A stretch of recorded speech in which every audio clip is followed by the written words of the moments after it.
What's going on, everyone? Welcome to the Geekdom Fancast special live video edition. Thanks to Bayou City Geeks and Robert Behar. If you're just listening to us, this is Mike.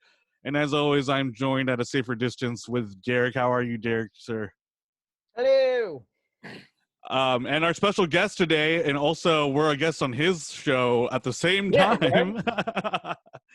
Robert, what's going on? How are you? I'm good.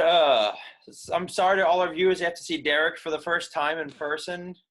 We apologize. No one. Hey, this video idea was your thing, man. So True. The only person to blame is you. That is true. I try to keep my ugly under wraps for our listeners. No one wants to see me. Put the mask on. I'm good. I'm rocking the headband, Derek. So now we have the same hairline. Don't worry, I'm getting there. I'm 33, and it's going back, so I'm probably going to be there too sometime. The funny part is you definitely have more facial hair than me, which is not normal. Yeah, that's true. I've been growing this out a long time, though, so it takes a lot, but I'm using quarantine as an excuse to get it all as much as I can out there to see how I want a lush beard like freaking Robert over there. Yeah, but you won't be able to accentuate it with the salt and pepper. I know. With age. Hopefully I age just as fine. Aren't you guys almost the same age? No, I think Robert's a little bit older than me. No, I know a little, but you guys are pretty close, huh? No, we're 30-somethings. 30? Yeah, we're 30-somethings. We don't need to divulge. Something? Yeah, I'm 30-something. Yeah. So, guys, yes. Thanks to the miracle of technology, we all get together and we get to be live for the first time on video. So if people ever wondered what we looked like, sorry, this is it. This is what you get. This is it. To be fair, though, I wish I would have had a cool backdrop or something. Yeah, right. Robert has the most appropriate geek one. But see, he does this all the time, so he's already practiced and ready to go. That's why we're just showing up. Yeah, it's a nice for the listener. It's a nice shelf. We got on the first shelf. It looks like a bunch of X-Men stuff. Is it all X-Men or? It's my Marvel comic book versus Marvel MCU. So I've got Worthy Cap, War Machine, Captain Marvel, and Star-Lord versus Wolverine, Gambit, Cyclops, half the Fantastic Four. That's a little tease for everyone, hopefully. Ah. And then the second I see Superman on the second shelf. So is that your DC shelf? Kinda. It's my you know what? It's my versus shelf. So I got the McFarlane, Superman, Batman, Lino, Mumra, Mikey and Leo sparring, and my Star Wars stuff. Oh, cool. Sweet. Oh, yeah. May the 4th be with you guys. Yes. I didn't know if we were saying that for the end or we're saying it now. I didn't know. Well, might as well get it out of the way. I mean, even though this is probably not releasing on May the 4th, but this is where we're at in time. Yeah. And sorry, Robert, you have one too. I don't have my my Chewbacca shirts in the laundry, so. Wah, wah. You dirty Wookiee. But I look like I don't know, the Trade Federation. I'll just say I'm the Trade Federation guys from the prequels. God. I didn't even realize that when I was watching it, how racist that was. Dude, that whole first movie is pretty racist. Oh, yeah. What was it, the Gungans or whatever? They're kind of racist. And oh, yeah, Jar Jar Binks. What Watto's totally racist. Mm-hmm. Watto's what? Shylock from frickin' Shakespeare. Jesus. Oh, and then Greg Proops is announcer guy on the pod racing. Is pretty racist to white guys, don't you think? Because he talks like this, and he's like Anakin Skywalker. And the race is on. Yeah. That's a really good impersonation, Mike, by the way. Oh, thank you. Welcome. When you have a mic in front of your face, it's easy to go in announcer voice.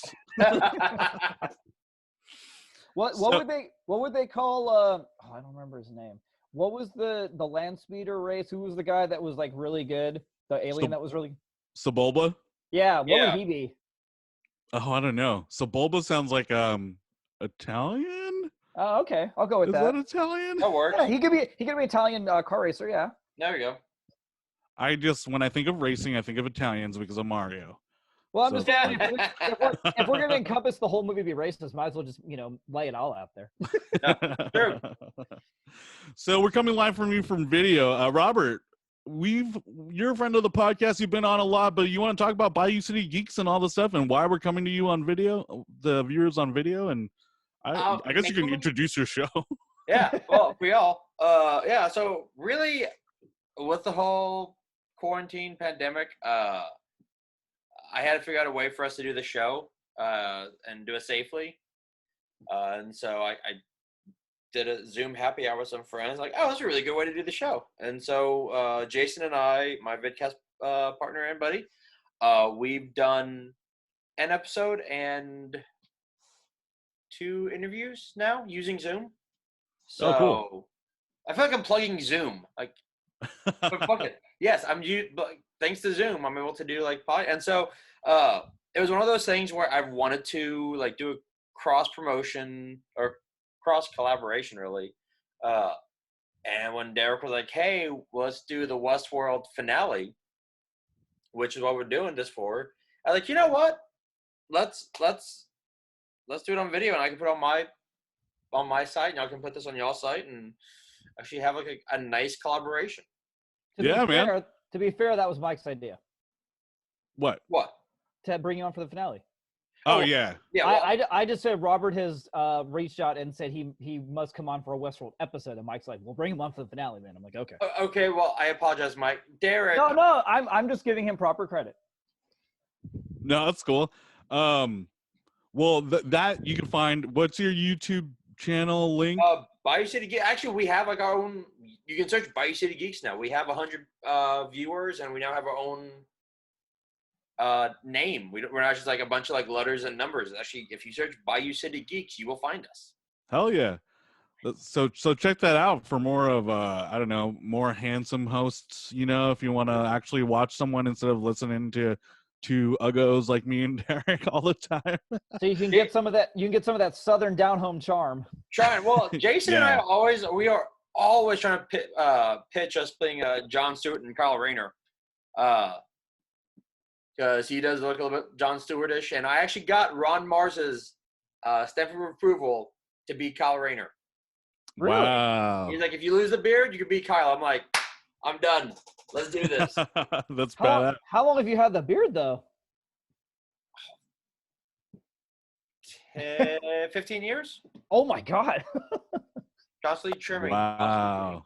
Well, it's like once I realized that the beard gave my jawline like a nice like definition. Yeah. But I mean, have you ever had like anything for like a wedding, anything shaved it off at all? It's been constant for 15 years? Oh no, I'm like, if I like mess up, sometimes I'm like, I'll just take it off and I'll just like start anew. And then it's really weird when you have like when you're just like baby face, like what is this? So are you gonna shave it for your wedding, sir? Nope. He's like, no. I'll have it nice and groomed. But every wedding I've been in I'm like, it's gonna be groomed, but no shavy. Has she mentioned it though, or this has not been discussed at all? I really didn't. I don't think it's been discussed. We haven't discussed it. Oh, okay. We pushed the wedding back another year due to. Well, yeah, I would. That's probably good. But I'm just curious if it's one of those things where she's like, you're shaving your beard, right? And you're like, wait a minute here. I'm out. No. She's fine with it. I actually dyed it like 3 to 4 months back for a job interview, and it was all black, and I looked really weird. It looked like I walked out, and she's like, "No, where's the gray?" I'm like, "It's gone." You looked like one of the guys from What We Do in the Shadows. Exactly. Searching my emails. I love that. Nandor. I love him all, but Nandor. I try and mimic him every time I watch the show, just because he is so good. God, and then like hearing him like off camera is like it's just night and day. It's like what? Mike, did you ever catch up? No, not yet, but it just got on Hulu, so I could do that. I finally caught up with Brooklyn Nine-Nine, so I need to make the move to the next comedy thing to go through. So I think because there's not a lot of episodes. Yeah. I gotta say that our family in the Philippines has been doing like Zoom like family reunions because everyone's like not doing anything or whatever, and we like pretty much want to like check up on each other. But most everyone is in the Philippines except for one of my cousins is in New Zealand, and when she's speaking Filipino, it's like perfectly Cebuano, like fluent as hell. But when she speaks English, it's like a New Zealand accent, and like I like part of me just wants to be like, can I live with you for like a year so I could just pick up that New Zealand accent? Because apparently, no matter who you are, that New Zealand accent sounds so freaking cool. I think because of Jermaine, Brett, and Taika Waititi, like they just made it so cool. But now I want that New Zealand accent. There's a girl, I can't remember if she's New Zealand or Australian, but this will surprise no one. I've talked about her actually on the show before. She was on Fear the Walking Dead. She actually did a movie with our friend of the podcast, Rhino Nam. Oh, nice. But she's Asian, and she was on Talking Dead once, and I didn't know, of course, because in The Walking Dead she did American accent. But then she came on and she did the after show and did an interview, and all of a sudden this Australian accent comes out, and I was like, "What the hell?" And then like for me, you combine like the two best things ever. Asian girl, Australian accent. Oh, I lost it. I was like, oh, this is so hot. Like, I just wanted her to keep talking. And I'm like, oh, it's so sexy. Anyways. I think I'm putting New Zealand over Australian accent. I never. They're pretty similar. They are similar.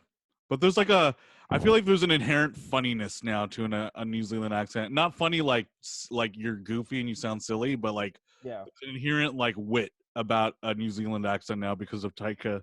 It's true. Like, Taika and Jermaine have that wit. Yeah. Are all three of those actors from the same place? Mm-hmm. They like all came up together like comedy wise. So okay. He directed a lot like some of the Flight of Conchord stuff, and they've all been like really good friends. Did y'all watch Jojo Rabbit? Mm-hmm. Yes. Okay, the girl who played the Jewish girl hiding in the attic was actually a family friend of Taika's because he's known her since she was a baby because he and her parents came up through like the comedy ranks together.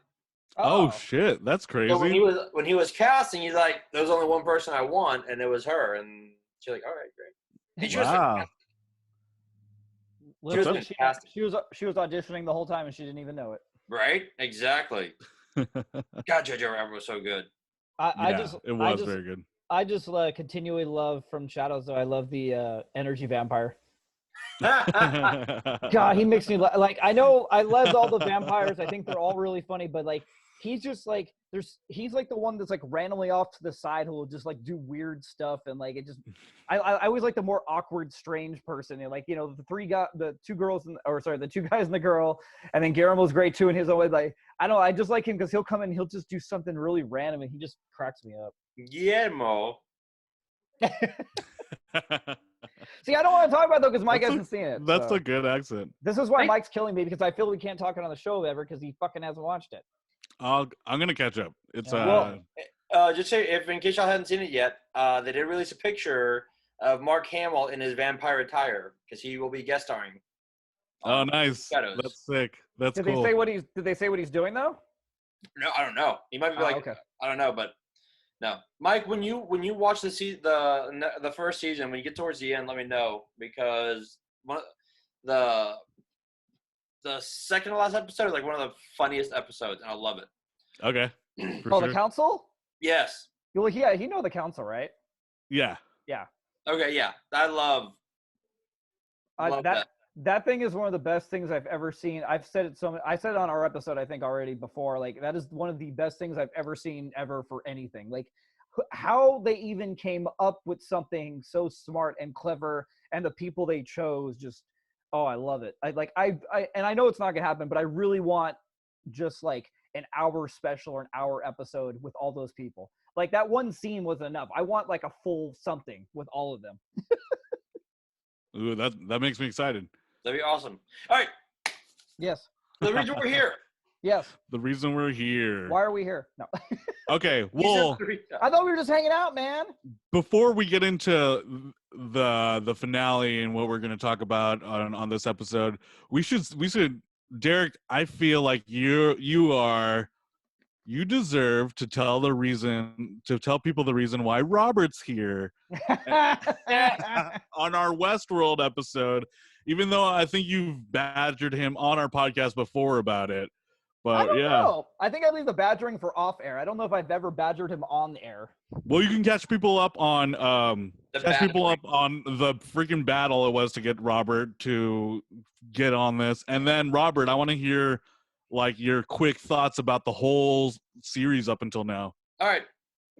Well, first, after I give this quick synopsis, Robert is going to say what still, unfortunately, it took to get him to watch the show, unlike what should have got him to watch the show. But anyways, my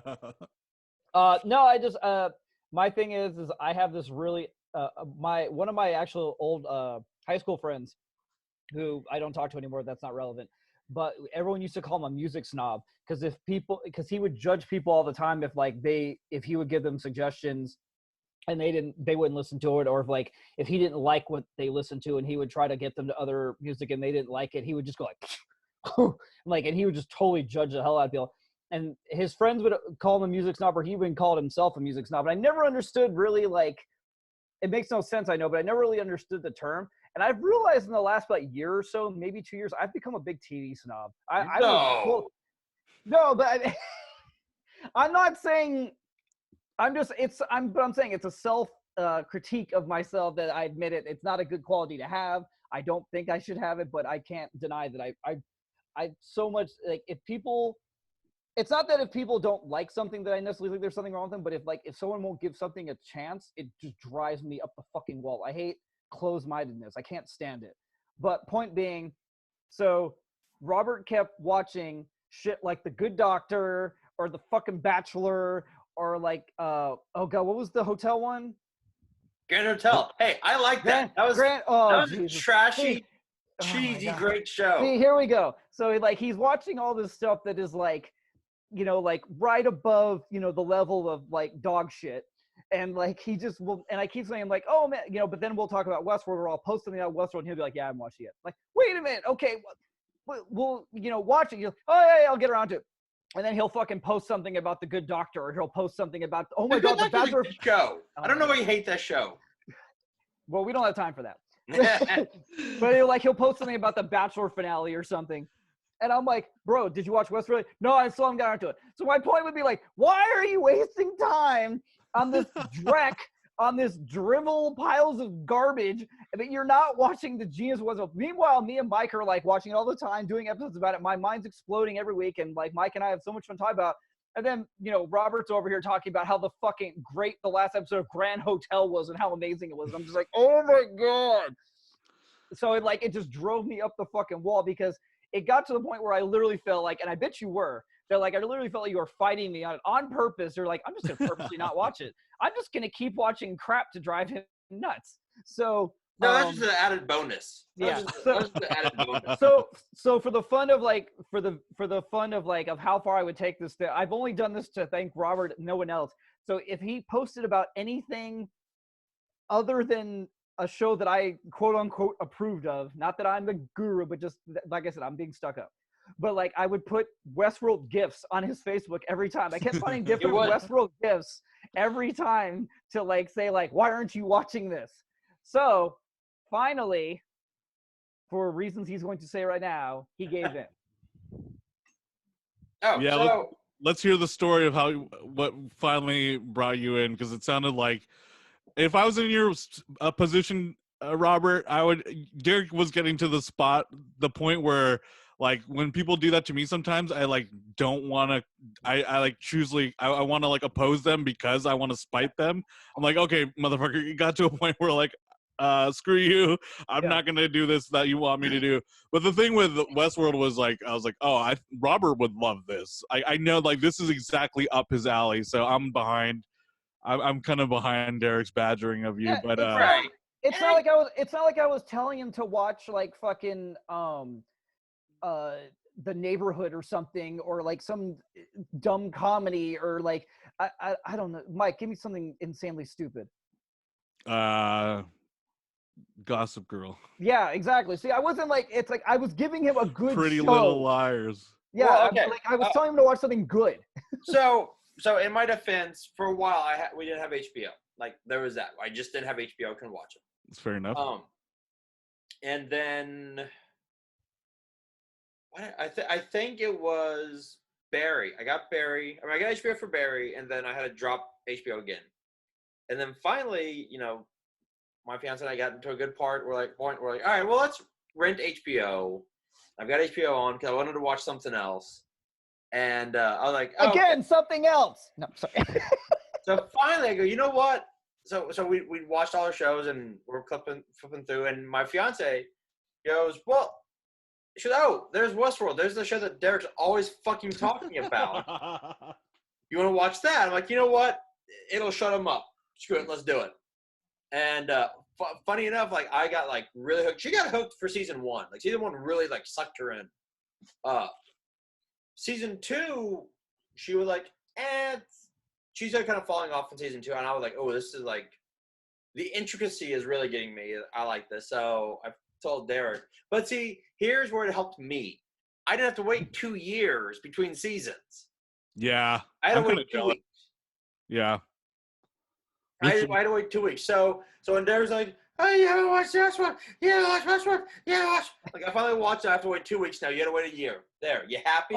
Okay, but see, this is where, because I have the same reason with Game of Thrones. So I will give you your thing with Westworld. So in a way, we both did the same thing there. But the thing that, and I'm not gonna say you lost, because the point is you still enjoyed Westworld, and like you have enjoyed it. So it doesn't Jack matter. wants to win No, I'm telling him, because not only I've already told him this, but this is something that Mike and I have talked about many times ourselves on the show or or just off show, is that one of the funnest things about Westworld to do is, which so much goes with my whole anti-binging campaign, that we would watch every episode and you could digest the shit out of it for 7 days. Mike would read stuff online. I would call Mike or text Mike. We would talk about stuff. Then I'd see Mike like 3 days later. Mike, well, what about this? And we'd still talk about it more. And then you go in the next one. And then you could have a whole nother week to talk about it again. And like I said, it doesn't matter, because the point is you like the show. But I really think that's something that makes this show even better, is that you can get so much out of each episode, instead of like, well, I watched 4 episodes in a row, and it's like, okay, you just barreled through so much, and there's so much more you could have analyzed. But on the same note, and you did, and you were like, don't binge it. Fuck that. Because here's why I like binging shows like that. Something will happen, say in episode 2, that you have to remember in episode 4. And instead of waiting 2 weeks, you have 2 hours. So it's a one storytelling process where it's like, oh, okay, like oh shit, No, I'm not saying you did it wrong, because like, trust me, like in hindsight, I don't know how the fuck anyone kept track of Game of Thrones. Thank God I watched it in like 2-3 months, because I would have been lost as shit. Oh, I was lost. When especially like 6, 7, and 8, I would have to go online and be like, okay, who is this? Well, how are they? Okay, they're from this family. Okay, like, yeah, like YouTube, like, when did this? Oh, that's why. Oh, I remember that. Yeah, okay, yeah, like, it's tough. It is tough. Like, what was it? What was what was there? 8 seasons? Yeah. What was it, like a year and a half between 7 and 8? Yeah. I can't even imagine going that year and a half. I would have fucking forgot everything. Because, like, there's so much that happens in that show, and there's so many characters, and so much goes on. So, like, I'm not saying you did it wrong. Right. Well, what's funny is, in that year and a half, you had, and I think this is what hurt season 8 for Game of Thrones, is that for that year and a half, you had everyone speculating what was going to happen, and if what you wanted didn't happen, you were pissed. Like, wait a minute, why did this happen? I could have written this so much better. And you're like, what are there things that you're like? Because I liked the finale, and then I was talking to my parents about it, and like we went from like, oh, it was good, to like, wait, why did this happen? Why did this happen? Well, Jon Snow should have done this. What? And you kind of like start like digging at it. And you're like, because the way that Jon Snow got screwed over pissed us off. Like, fuck it, he's the true king. Who, and you're like, oh well, like it makes sense. He goes off, and he's one of the Northerners now because that's where he belongs. And Sansa's the true queen of the North, and it makes sense. But you're like, fuck, Grey Worm. Like he was a bitch. Like you go from like this badass like soldier to like you killed my queen. I'm like, well, she wasn't your queen. She wasn't the queen. Right, so it's this long like process. So like this year and a half, you're like, oh, Azor Ahai is this, and this is gonna happen, and then we'll have this huge battle, and you're like, I get it. like Arya, like when she like killed the White King, totally get it. She's been training like Jon Snow hadn't been training like as hard as she was. She could like swap in and out of bodies. Like Arya was a true badass. So when she kills the White King, you're like, all right, well, yeah, I get it. She's, So wait, to get us back on track here, though. So how much of a gap did you have between the season finale of Westworld Season 2 and the premiere of 3? 3 weeks. Oh, so you actually had at least a little bit of time. I had a little bit of time, yeah. Okay. Well, that's so good. like with Westworld, like I've been like, because I've actually been having to work like pretty much every Sunday, so like 8:30, okay. I was like a half hour behind because I had to wait for HBO to catch up on Hulu and now. But I'm like, all right, cool, boom, done. Okay, so you watched it week to week for this season. Oh, nice. Yeah, he caught up for season 3. I remember I'm like, you got to catch up. Like, I was getting on him, I think, a month before. I'm like, dude, you have a month to catch up for 3. Yep, I got caught up. So I'm kind of jealous because I feel like even in the finale, there was things that I was like, oh, shit, I have to recall this thing from season 2. And that was like 2 years ago. And so much, I've seen so much shit between then, like including Infinity War and Endgame back to back. Like there's so much that happened between the seasons that I was like, okay, wait, what? Okay, so Dolores didn't have the key. Like whatever happened to her and all that stuff. And there's a lot of stuff in this finale where I was like, I would have jaw dropping moments. Like that's still like, oh shit. Mm-hmm. Well, I like. It wasn't. I was just gonna say there wasn't that big, huge twist at all, but it was like still like a roller coaster ride throughout because like everything was finally coming together. I will say like Dolores, it seemed at the beginning of the season that she was like this instrument of pure effectiveness, and that she has this like huge mastermind plan, and like it kind of worked out, but like this episode kind of like served to remind you that how sloppy it was, and she just kind of threw all the pieces at the table and like it kind of worked out for her in the end, even though like some stuff like bit her in the ass, like Charlotte Hale, and that's totally bit her in the ass. Yeah, so it's like, so it was crazy. It was crazy seeing how like sloppy it was in actuality, but in the chaos, like she put enough pieces on the board for things to kind of work out the way she wanted to. So I watched the after the episode, and because I was like, and that's the thing I couldn't get was like, wait, like first off, these are all Dolores's. What's going on? And then like they're like, well, this is like kind of like a nature versus nurture. Like if you have two twins, yeah, like, oh, makes sense. Although what happened, and I can never remember his name. It's the Scottish dude. That was the bodyguard that she like killed and took and replicated and put herself in him. Tommy Flanagan? Tommy Flanagan. What happened to him? He blew up in the building. Yeah. Okay. Didn't they set the bomb? There was a bomb already there, right? Oh, that's right. That's right. Yeah. That's Isn't right. that how he knew he was John Gallagher die. Jr. too, right? Is he off the board? He died, all right? I don't think in that same instance, though. I think he died in a different instance. John Gallagher Jr. Oh yeah, because in genre, right? Was that in genre? The episode where he takes the genre drug and they kidnap him. Yeah. Yeah. Okay, right. Yeah. I think Flanagan died the next episode. That's right. Okay. He died with Pong. Oh, sad.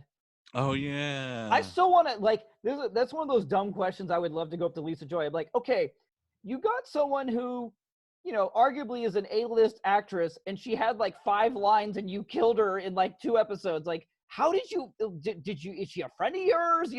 Like, I don't understand how she like wanted this role.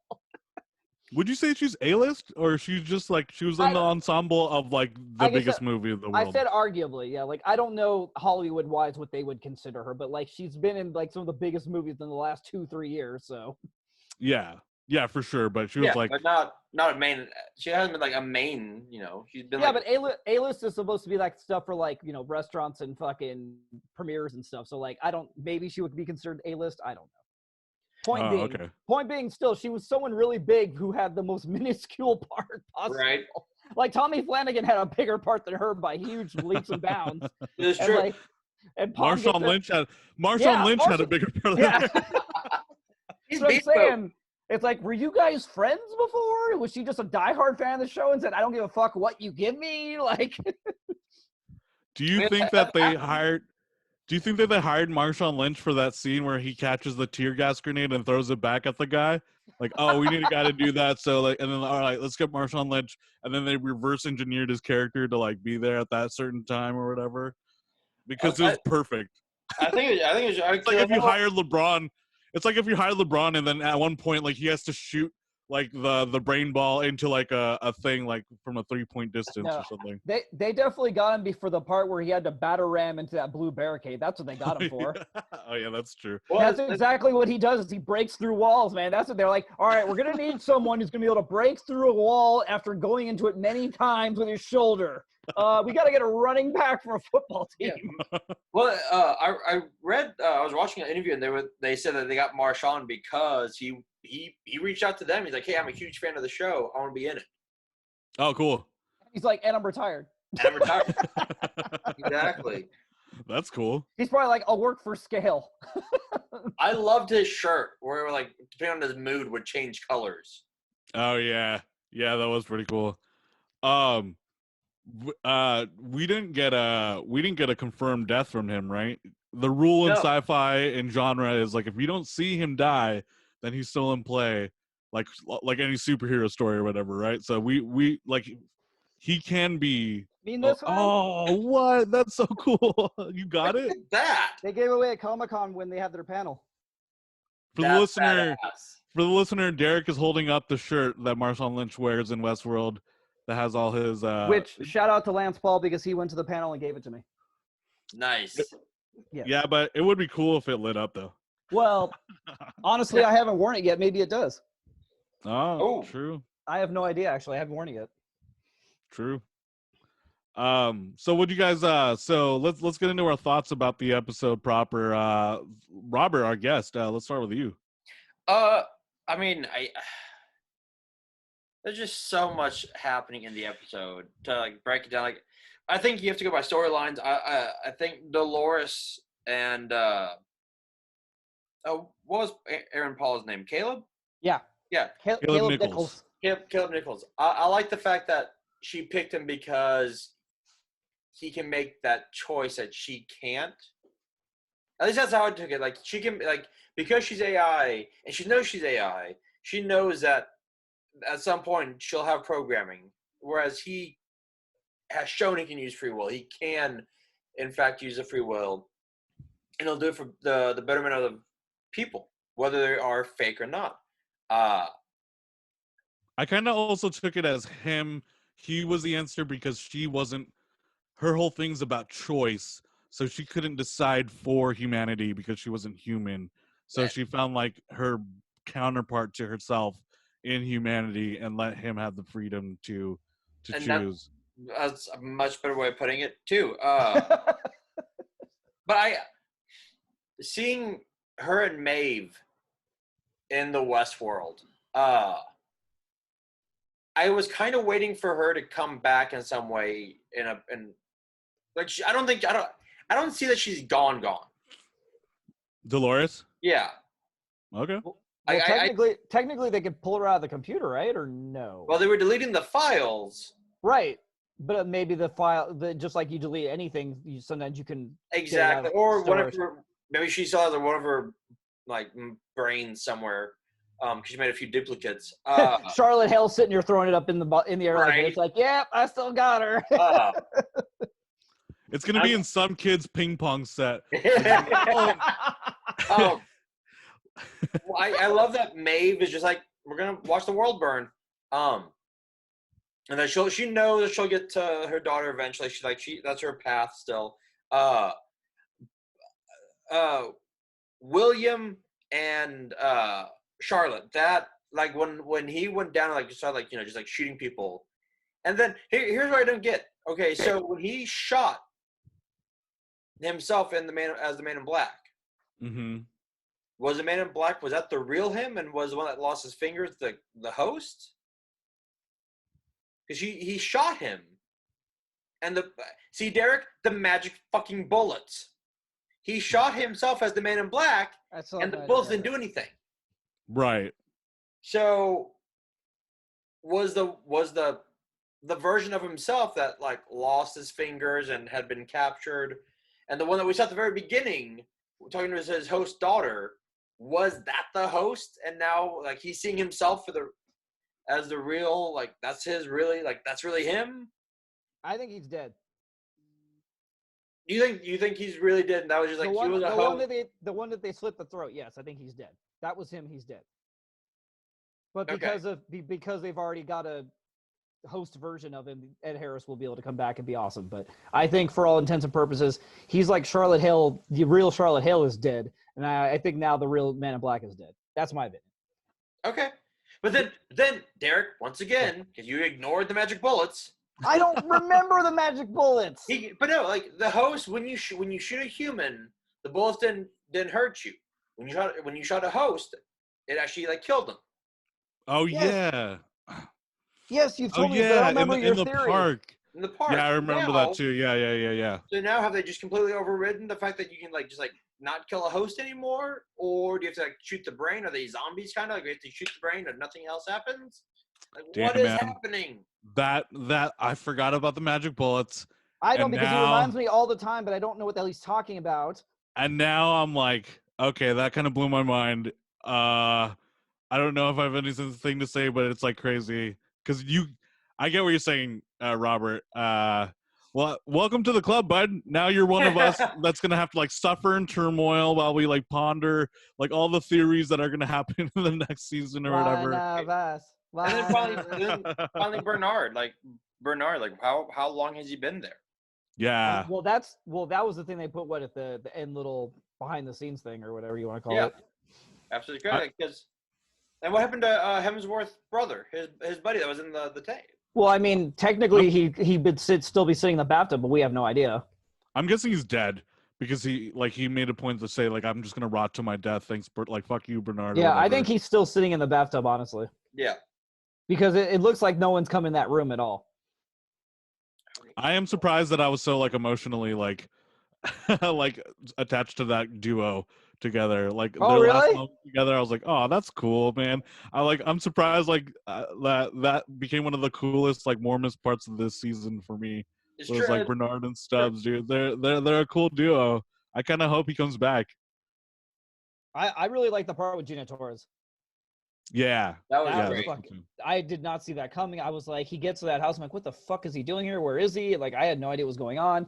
And then she comes out, and the way they're starting to talk, and I'm like, oh, okay. I that's probably like the biggest reveal of the episode, right? That Bernard was like wrong about Dolores's plans, intentions the whole time about everything. Oh yeah, because he was okay. So he was definitely wrong about her intentions with Caleb. I mean, it's like he was kind of right, but like he got her motivations twisted. But he was definitely wrong about her intentions for him because he always thought that he was there. He always thought that she put him there to stop her just in case something happens. But apparently, it's not that. It's to stop her, but like a different version of her. I think. He's the vault for safekeeping. Yeah.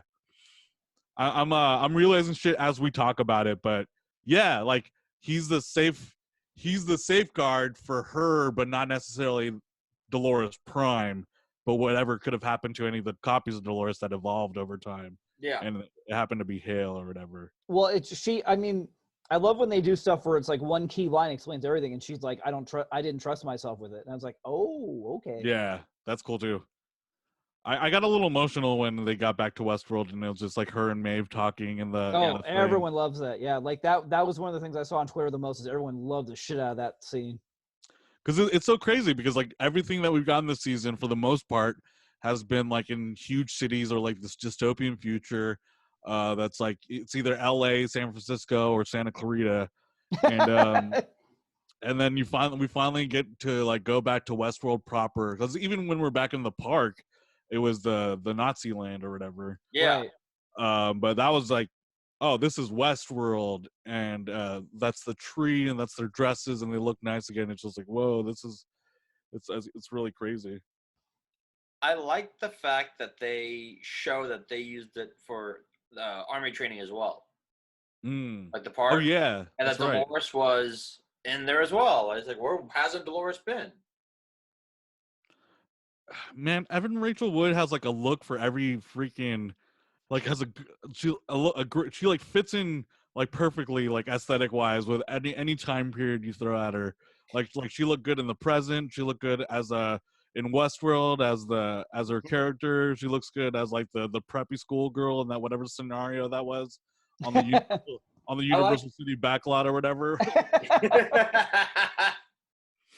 I was like the fact that they're like, all right, everyone, like, give her the Emmy now. I'm like, yeah, like she acted her ass off in this show.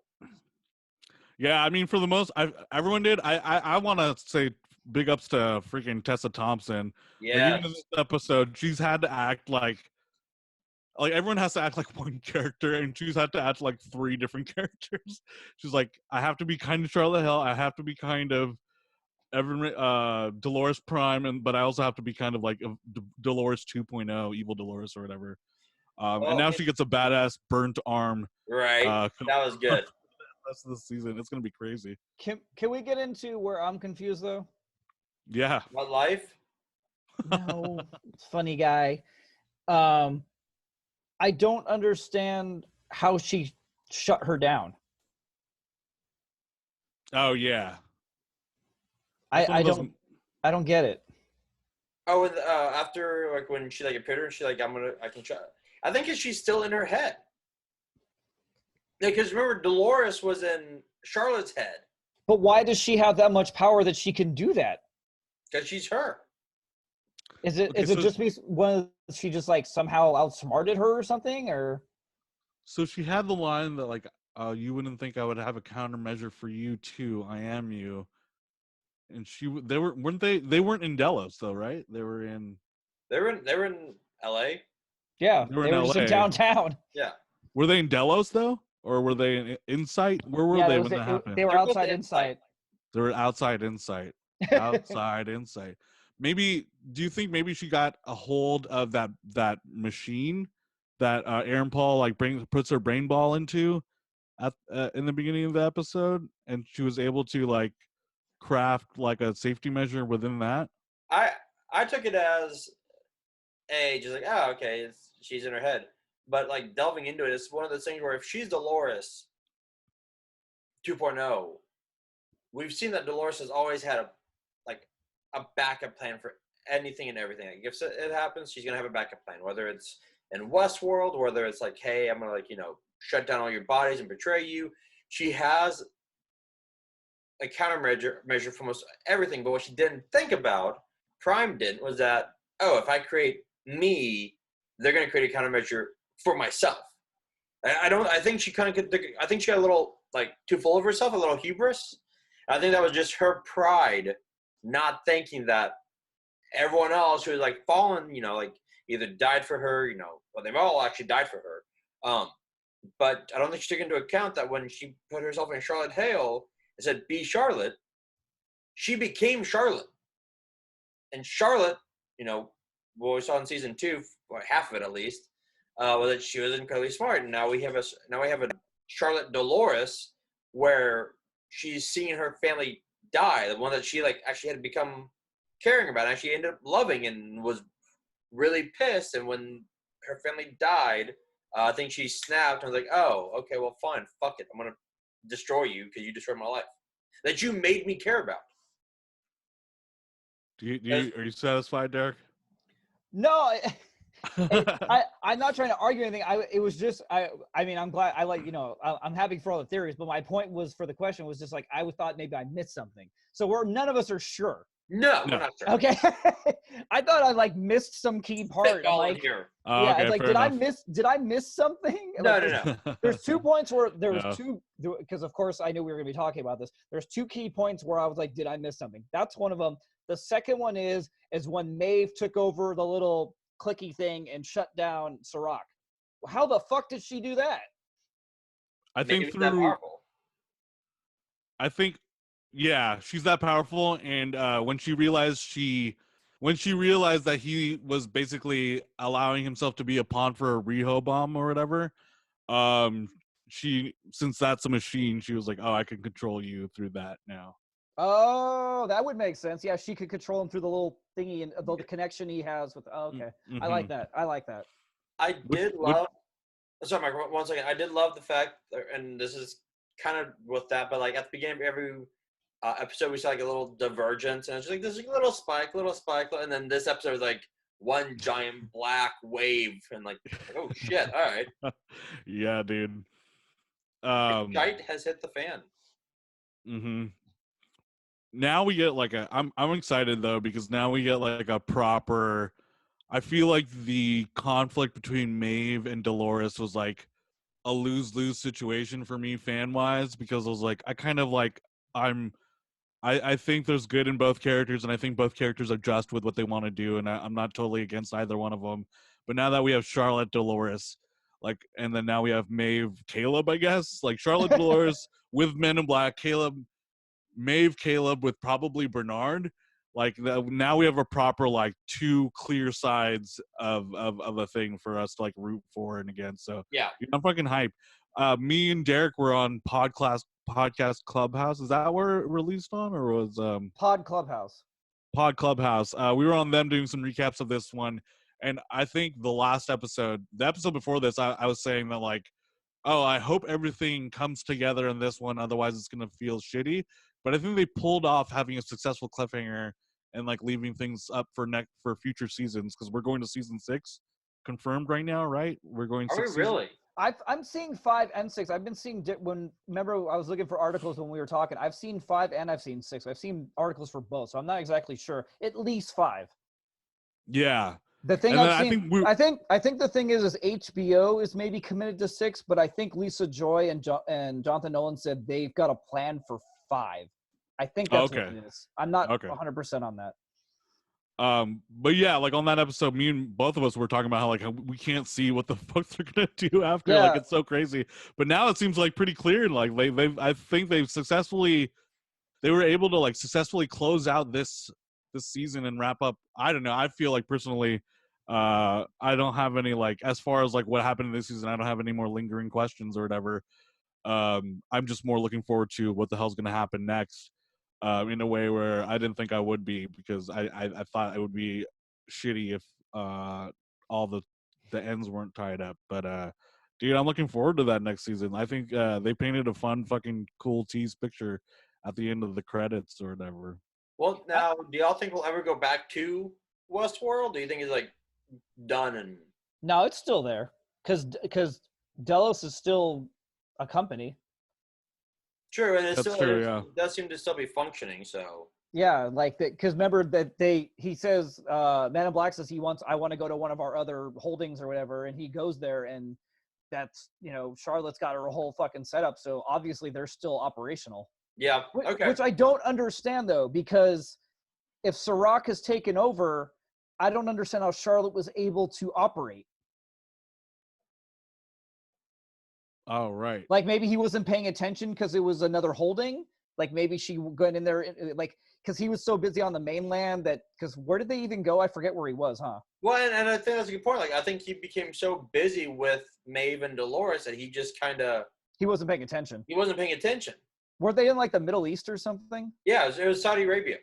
Yeah, so like I think maybe she was able... Because that's the thing that's also confusing, because Man in Black goes to that one guy and he says, hey, I want my money back, or I want my holdings back, and he wants all this stuff back, but now they've eliminated him, apparently, supposedly, whatever. So now that Sirach's gone, is he going to get control back? Like, I would think so. Like, I know this is all theorizing, but it's kind of weird because if Sirach took control, but Sirach's dead, but Man in Black is technically dead, so who's in control? But now the Man in Black isn't really dead though, because his lawyer. But that's what I'm saying. Is the host going to take control of the company, or is Charlotte going to take control of the company? I think host William, and Charlotte will take over Delos, and now I don't know what they're gonna do from there, but no, well, obviously, I mean, they got that last shot. We know what they're gonna do, but. Mm-hmm. But yeah, Robert's right. It's gonna be host. It's gonna be the host versions of those two. Yeah, which is so weird. It's pretty awesome. And we got to see the mech come back real quick. The what? Mike and I were really bet on the mech coming back. We didn't want the mech to be gone. Oh, the mech was awesome. Yeah. Well, no, because remember in the episode before, like it was fighting off the soldiers, and we're both like, well, we hope that's not the last we see of it. No, mech, no. And it still came back again. The CGI when Dolores' face collapses was damn near like I think the CGI for Westworld has just gotten like leaps and bounds, like astonishingly good. It's been amazing. Oh yeah, I agree. It's like it's a whole big budget movie. I feel like every week. It is. Well, when she was like putting her arm on, like it was almost like seamless. Mm-hmm. And like her walking around, and like it was a little jilted, but she's a robot. Like she's gonna be a little jerky until she gets like the meat and bones back on. But that, I thought. Like, I was watching that, and I was just like, I had to like rewind it to like watch like that face collapse again. You're like, Jesus. Yeah, it's crazy, man. And it's almost ridiculous because, like, Evan Rachel Wood's so ridiculously hot that all you're getting is her head, and you're still like, damn, so hot. I like how she calls Caleb out. She's like, "Would you haven't followed me if I didn't have this face?" Oh my God, that was because remember we were talking like, I was gonna I forgot. I'm glad you brought that up. Remember you and I were talking about that. Like, did they meet on purpose in that alleyway? Was there a reason they met? And like, look, it's like, I don't think. I still don't know. Remember, we were saying if she could prearrange it, but it's obvious why he was there now, and we were wondering about that. I think she was definitely in the beginning just looking for any outlier that was using the app or whatever, and she found like the best one. Good, thank God for her. But like she definitely was just kind of just trap a fly in ointment or whatever. Robert, we're talking about how like in the first episode of Westworld, right? Do you think it was her planning on meeting Caleb, like because it's kind of like it was kind of like a perfect fit for her plans, or do you think it was just like her like in the chaos expecting one of these outliers going through the GTA app, you know, like the crime app to get to her? I thought last night it showed that she had picked him. Oh yeah, because and that's why I took it like with seeing him in the training session and then seeing how Insight had manipulated him, and like I feel that she was. I don't think she meant to get shot. I think that was a lucky happenstance, but I think it was her.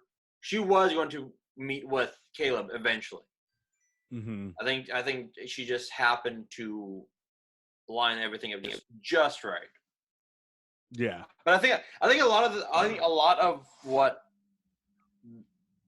Westworld is, and I think is I'm getting this kind of like been watching the newsroom, and I watched like Aaron Sorkin speak afterwards, and like great. Mike hates Aaron Sorkin. He hates him. I love Aaron Sorkin. I can still watch the Social Network like front to back. That's probably one of the few movies from that year that I could just watch front to back. And but he was saying that magicians, if they're great enough, they can wave a red handkerchief in front of you and make a Buick disappear because you're not paying attention. I think a lot of Westworld, they're like, hey, shiny object, and all this stuff's happening at the same time that you're like, what do I pay attention to? Yeah. And so you're focused on one thing, and you have to kind of go back and like rewatch everything. Like I'm actually doing the newsroom again. Like I just finished it, but there's so much stuff I'm like, oh, I missed this. So I'll probably do that with Westworld. Probably go back. That's what that's what I was gonna say too. I want to go back to this season and like I need to see it again to see how it all plays out. And like especially that episode, like how he gets to her, because like that was such an important thing to happen. I want to watch season 2 over again. That's what I want to watch. Yeah, that's true. Maybe like a whole season rewatch. Hopefully it doesn't take 2 years again for season 4. That's all the jokes everyone was making last night online. I was seeing like everyone would put like they're putting like that feeling when you realize that you're gonna have to wait 2 more years for more West, when everyone's putting like crying emojis or crying gifs and stuff. Well, I mean, I'm trying to think of the only person who would have an issue with filming would be Bernard, because Jeffrey Wright's in Batman. Yeah, but Lisa and Jonathan Nolan have already gone on the record and said that they have no intention of starting anytime soon. Like they're like, we're not doing anything right now, or like there's no plan, there's no production date, nothing. So really, yeah. Wow. I think Lisa's busy on her movie still, is what it is. She's probably in post-production on her movie because she's making a movie. She has a movie. Yeah, you haven't seen that? It's got Tandy Newton's in the movie. Did she write and direct it? Yeah. Oh my god, I'm so excited! I love Lisa Joy. Yeah, if you Google her, I don't know. You could probably like Lisa Joy directing movie. I don't know, but like when we were doing, I forget. I don't even know how I came upon it. It was like 2 or 3 weeks ago. I came upon it. And like, yeah, there's like pictures with her, like with the cat. There's really good people. I'm gonna look at it while we're talking right now. Keep talking. I'm gonna look at it right now. My whole thing with Westworld is I came for Jonathan Nolan, and I ended up like falling in love with like Lisa Joy, like especially in season 2. But then she wrote a lot of this season too. Hey, but Derek. he's so good. What? It's called Reminiscence. Yeah. It's with Rebecca Ferguson, Hugh Jackman, Danny Newton, Cliff Curtis, and Daniel Wu. All right. Oh, and Natalie Martinez, who I like a lot too. Yeah, Daniel Wu, that was a big one. I remember. Yeah. So yeah, it's got a great fucking cast. Wow. Yeah, exactly. This is a movie. Yep. Yeah. I think it's already done. I think it's in the can already. Because they've taken, if you look online, there's a lot of like production shots of them together, like crew shots on set and stuff. I think they're already done. So my assumption is she's probably focused on that. Probably. That's cool. There you go. That's really cool. Because everything I saw when I was looking at articles when they said Westworld got renewed is a lot of the articles at the end would say like, but there are no plans to start season 4 anytime soon. Or like Jonathan and Lisa have said that they have no plans to start, or everything ended. A lot of the articles ended the same way. Is Jonathan gonna work on his brother's next movie after Tenet or something? What's he up to? I know it's kind of funny. Maybe he's just like hanging back, like, oh, honey, go have fun. I'm gonna go watch the kid. Oh yeah, that's true. Oh man. Speaking of the Tenet, I read an article and they're like, Sony, is it Sony who's doing Tenet? It's Sony, right? I think so. I don't remember. Yeah, Sony's like, they're saying like, they're preparing for like low box office numbers. I'm like, no shit, you think? Yeah. They haven't moved Tenet, huh? No, not yet. They're hoping that it's the first movie that's will be open when movie theaters open in July. Yeah, exactly. Oh man, isn't it fun that we watch a show about one apocalypse and we're in the middle of another? The only thing on here is Jonathan Nolan has one project that he's executive producer, and he's got one that he's a writer of. And he's a producer of Reminiscence. No surprise. Okay. Yeah. Well, what's he a writer of? What does it say? Helen Gone. Helen Gone. Yeah, but it just says in development, so you never know what the fuck that means. Okay. That could mean it's coming out 4 years from now. All right. Well, random thing. As long as they don't push the time between seasons more than 2. Well, the thing that's also weird, and remember, I talked about this way back long time ago, just because I'm personally concerned. But so far, they're saying they're still, like, I've been reading random things, and so far they're saying they're still a part of it. Is that, remember, they have that Netflix deal, or is it Amazon deal? Who? Lisa Joy and Jonathan Nolan. I didn't know that. I don't remember this. Oh, You don't? Yeah, they signed a huge deal with Netflix or Amazon. Like it's like one of those 3-5 year deals or something. They got really. Yeah, this was during season 2, like when season 2 I think just wrapped up or something, and they signed this huge deal. So I got immediately nervous. I'm like, oh, well, they're fucking bailing on Westworld. But everything I've seen in the last couple months is they said they're still committed to doing Westworld, even though they know they have to deal, like, because journalists are smart and they're asking them. So they're like, no, we're not leaving Westworld. We're still sticking with it. So they have that and this. So like the thing is like, how much is this deal going to take apart from them doing Westworld? Because if they're going to jump over there and do that project, then And it's not like, because HBO always does this with like other shows. Like they'll have like Curb Your Enthusiasm will come back like after 7 years or something. Yeah. But like I feel like with Westworld, like how old is freaking what's Ed Harris already? Like he's like still a big part of the show. He's like an action character. Like he's not just like sitting there and talking. Like Ed Harris always has to like even if he has like stunt people or whatever, Ed Harris is like physically there for like at least some of it, like punching. Yeah, the shooting and the writing, and yeah. And then Jeffrey Wright is like he's not young himself, you know, like, and he's gonna apparently Jeffrey Wright became like a version of like he's like Bernard's gonna change, right? Like Arnold like got to finally see like his Gina Torres again, and then he went to Paradise, didn't he? With like he went to the Sublime. Yeah, he went to the other side, and then he comes back. So like, who knows what he's gonna be like? So like these people aren't getting any younger. I mean, thank God. Like, I mean, for better or worse, Anthony Hopkins doesn't have to be there. So that was like the oldest guy. But now we have Ed Harris. Okay, I'm not gonna read the whole thing and be boring, but so yeah, this is from Variety. Jonathan Nolan and Lisa Joy exit Warner Brothers TV for massive overall deal at Amazon. They signed a $150 million deal over 5 years. So $30 million a year. So are you gonna try to tell me that we're gonna get Westworld right away? I doubt it. All right. Damn, that sucks.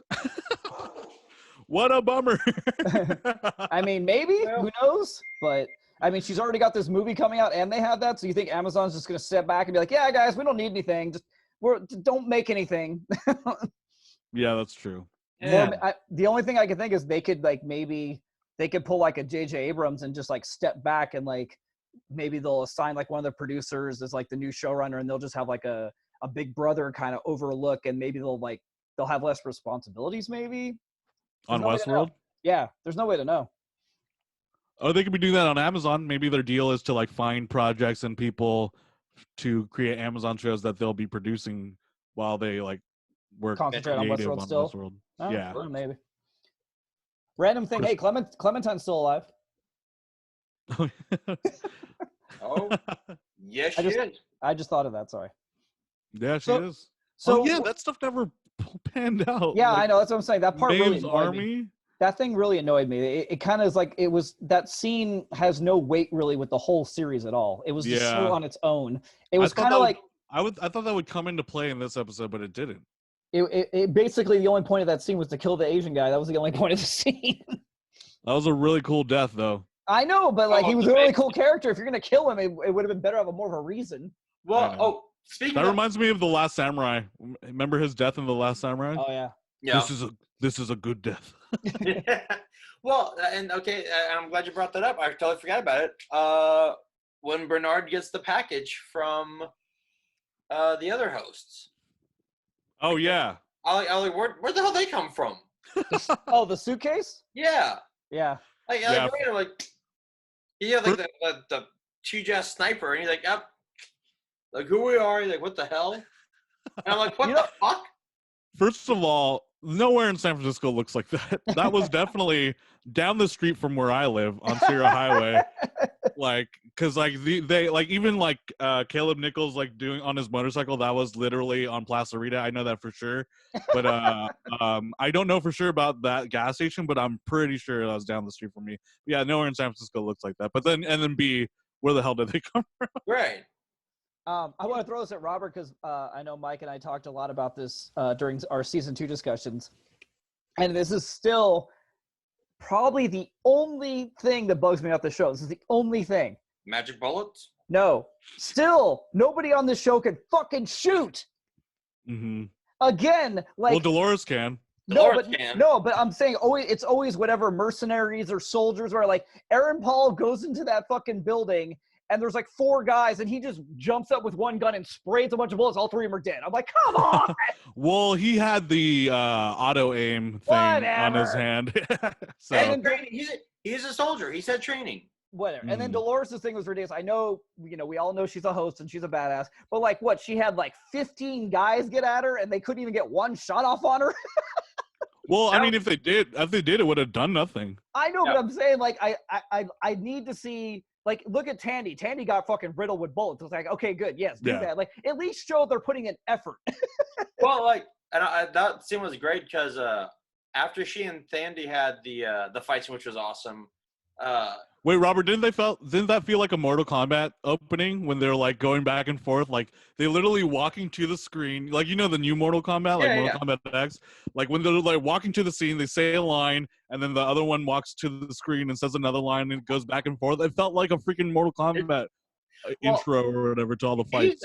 She's actually a black belt in like Aikido or Hapkido. Like she's actually a black belt. She's like, I finally get to use my fighting skills. I'm like, oh.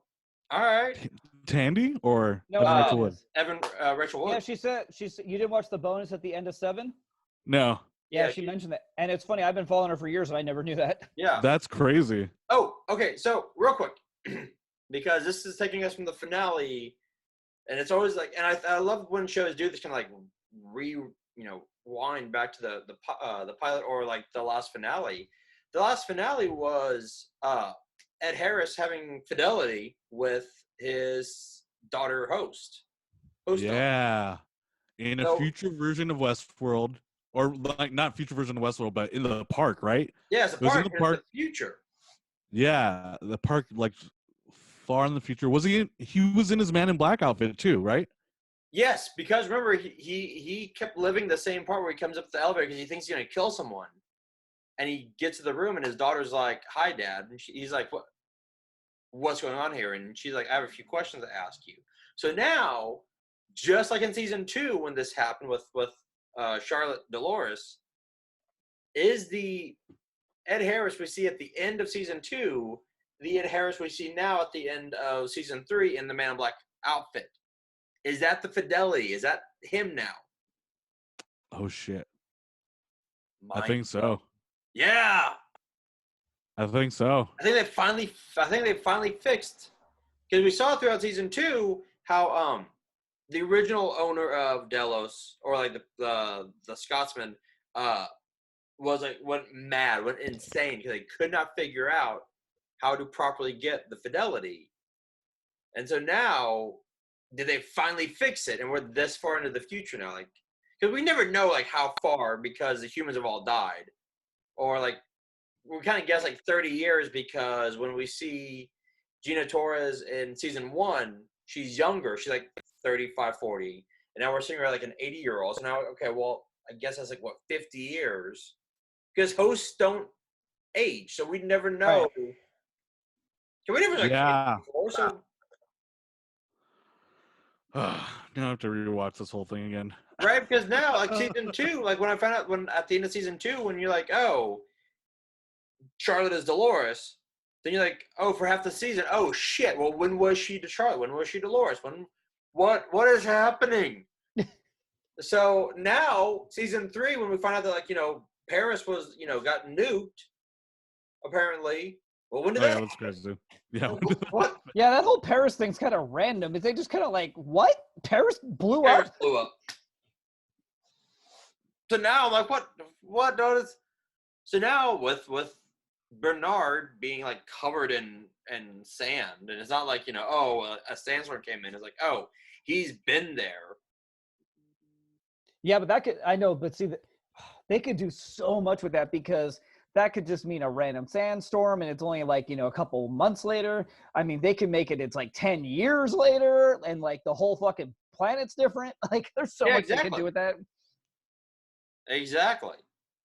And that's the thing too, is like I knew so much. I'm like, as soon as he like he's there, and he raises up his head and opens his eyes. I'm like, they're gonna cut it right here, aren't they? They're gonna cut it right here, aren't they? And I'm like, oh, you motherfuckers! You know, when they do stuff like that, you can almost go and cut. Yeah. It's like you know what you're doing. We know what you're doing. So good.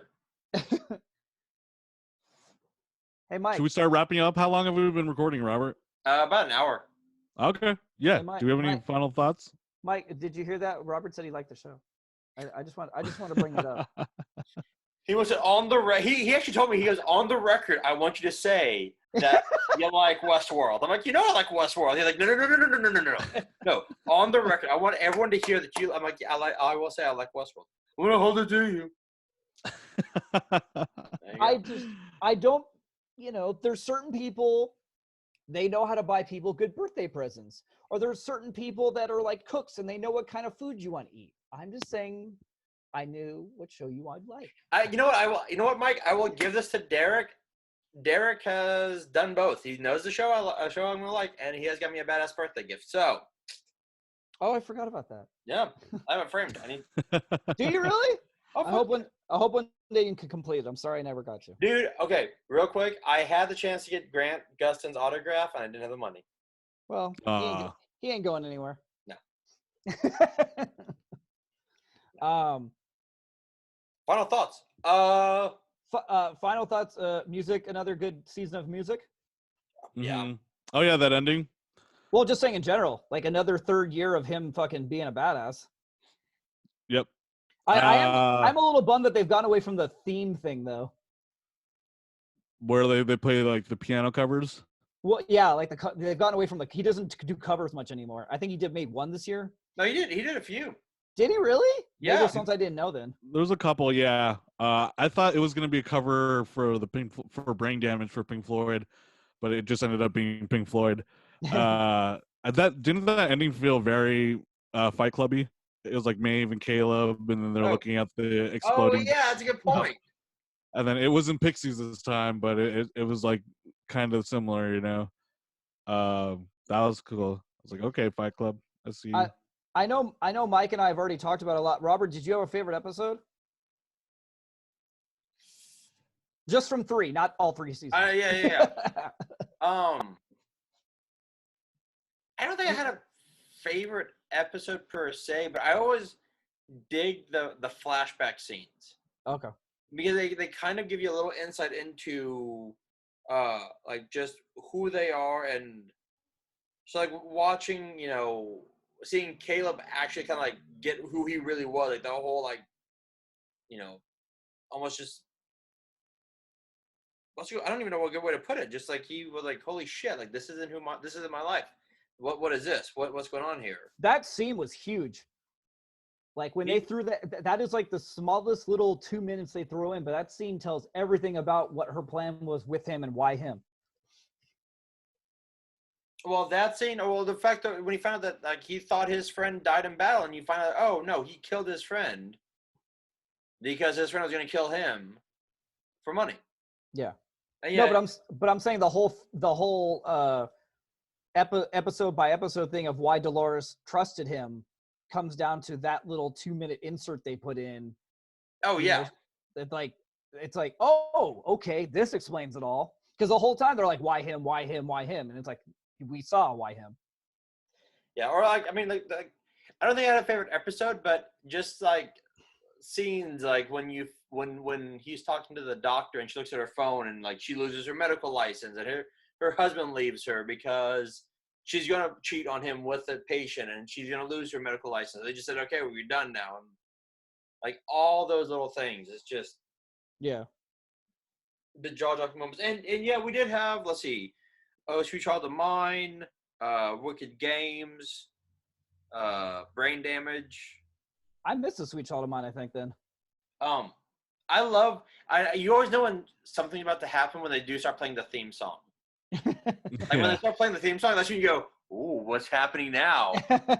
what mind busting thing is gonna happen? I love that theme song. The theme song is so good. Mike, is Sirach dead?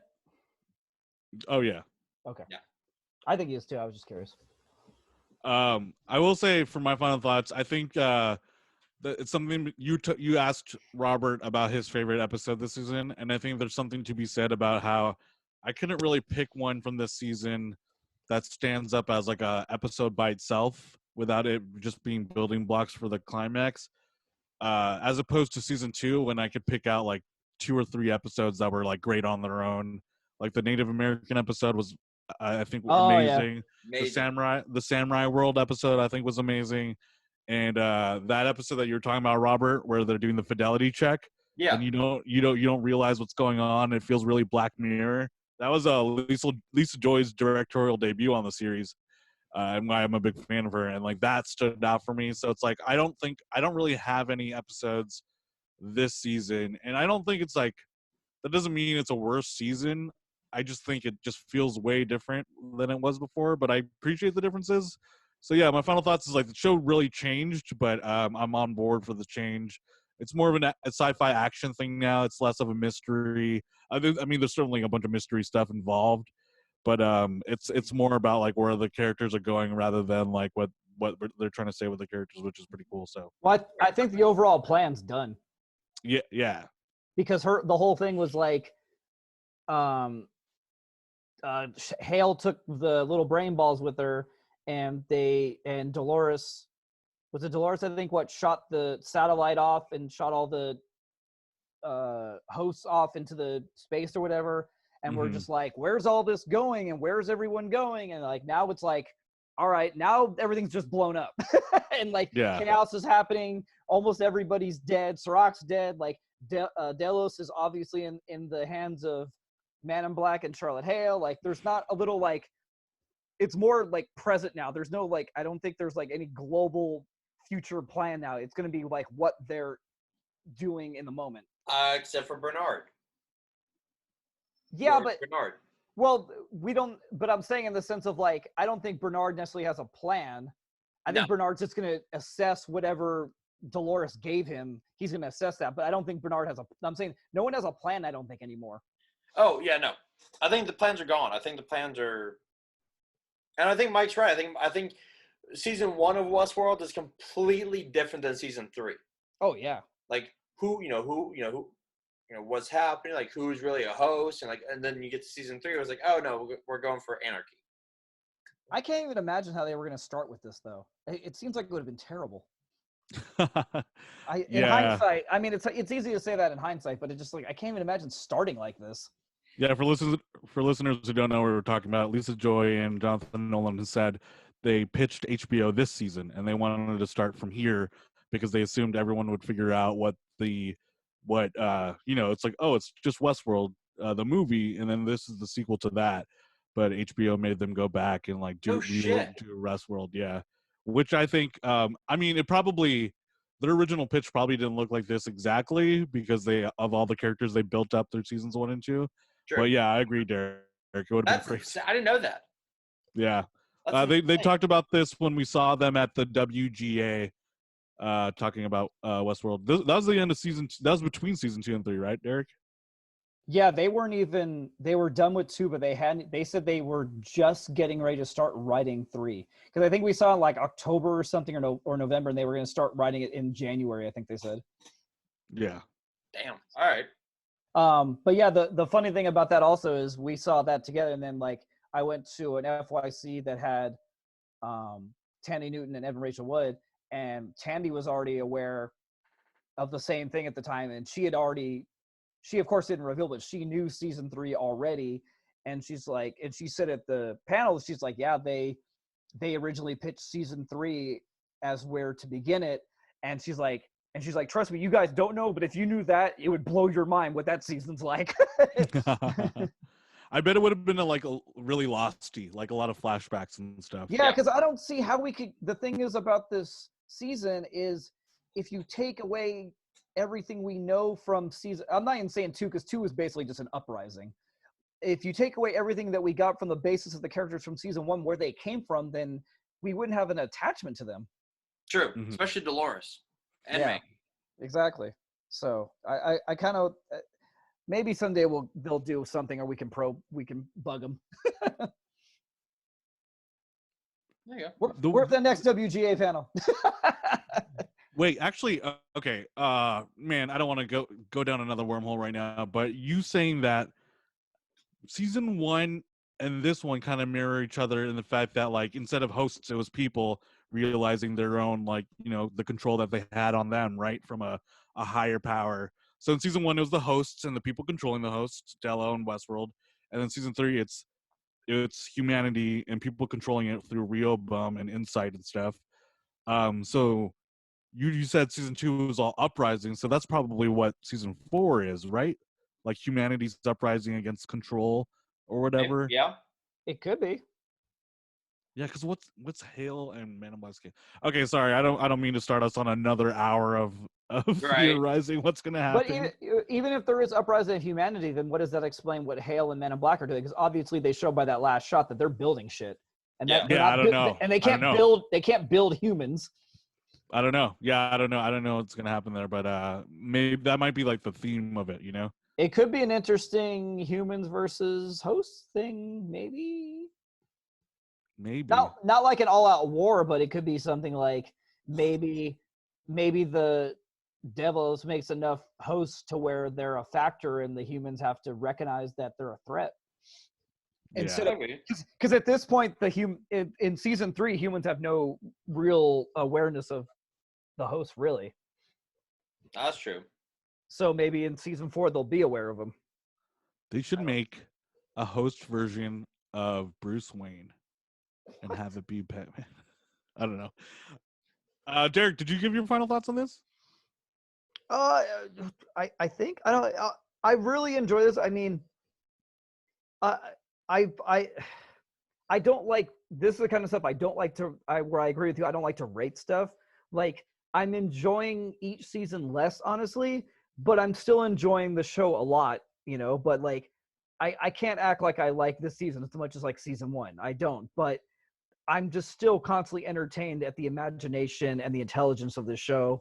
And I'm really still gripped by it. And when we, barring, who knows what might come out in the next 6 months, but at this point, it's still my favorite show.